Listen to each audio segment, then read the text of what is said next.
और बात प्रयागराज की कर लेते हैं। माफिया अतीक अहमद के ठिकानों पर ईडी की छापेमारी। अतीक और उसके 1 दर्जन से ज्यादा करीबियों के ठिकानों पर छापेमारी चल रही है। ईडी के ज्वाइंट डायरेक्टर प्रयागराज पहुंचे हुए हैं, पूरे ऑपरेशन को ये लीड कर रहे हैं। अतीक ने अपराध से अर्जित काली कमाई से 1000 करोड़ से ज्यादा का आर्थिक साम्राज्य खड़ा किया है।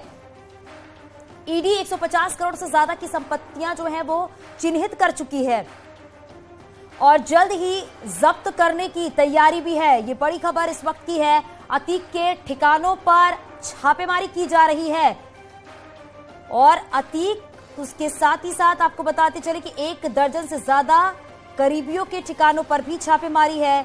ईडी के ज्वाइंट डायरेक्टर प्रयागराज पहुंचे हुए हैं। छापेमारी की कार्रवाई देखने को मिल रही है और पूरे ऑपरेशन को लीड कर रहे हैं। अतीक ने अपराध से अर्जित काली कमाई से 1000 करोड़ से ज्यादा का आर्थिक साम्राज्य खड़ा किया है। हालांकि ईडी 150 करोड़ से ज्यादा की संपत्तियों को चिन्हित कर चुकी है, जिसको अब जल्द ही जब्त कर लिया जाएगा, जिसकी पूरी तैयारी की जा रही है। लेकिन उससे पहले ईडी की टीम प्रयागराज पहुंची हुई है और अलग अलग ठिकानों पर छापेमारी की जा रही है। हमारे सहयोगी सर्वेश हमारे साथ जुड़ गए हैं। सर्वेश, इस छापेमारी को लेकर क्या जानकारी?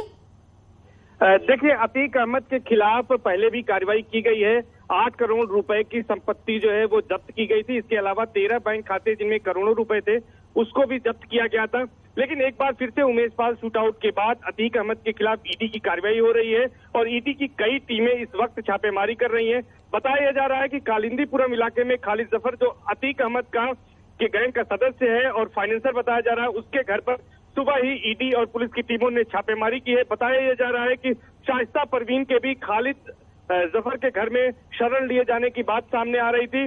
फिलहाल अभी शाइस्ता वहां पर नहीं मिली है, लेकिन इसके अलावा भी कई अन्य ठिकानों पर और अतीक अहमद के जो फाइनेंसर हैं, जो गुर्गे हैं, उनके ठिकानों पर ईडी की छापेमारी चल रही है। पुलिस की टीमें भी साथ में मौजूद है और ये गोपनीय ढंग से कार्रवाई की जा रही है और माना जा रहा है कि अतीक अहमद के खिलाफ पुलिस के साथ ही साथ अब ईडी भी कार्रवाई करेगी और अतीक अहमद की जो भी बेनामी संपत्तियां हैं उनको जब्त करने की कार्रवाई की जाएगी। करीब 100 करोड़ की संपत्तियां प्रयागराज से लेकर लखनऊ और नोएडा में ईडी ने चिन्हित की है और एक साथ ये छापेमारी की कार्रवाई की जा रही है। जी, बहुत शुक्रिया इस पूरी जानकारी के लिए सर्वेश। अतीक अहमद से जुड़ी इस वक्त की बड़ी खबर मिल रही है। अतीक का काफिला इस वक्त झांसी पुलिस लाइन में है। यहां पर काफिला टेक्निकल चेकिंग के लिए रुका हुआ है। कोर्ट ने हर 400 किलोमीटर पर फिटनेस चेकिंग का आदेश दे रखा है।